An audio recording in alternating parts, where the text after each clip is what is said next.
टीना जी भरतपुर से। राधे राधे महाराज जी।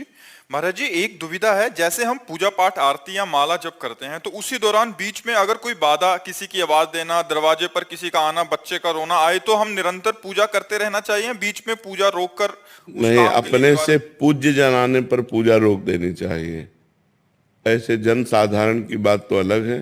जैसे अपने पूज्य वयोवृद्ध कोई संत, अतिथि कोई अपने पूज्य जन आ रहे हैं तो फिर भगवान को प्रणाम करके पूजा रोककर उनका आदर करे, उनको बैठा ले, उनको जलपान की व्यवस्था करे, फिर उनसे प्रार्थना करें कि हम पूजा कर रहे थे, यदि आपकी आज्ञा हो तो पूजा पूरी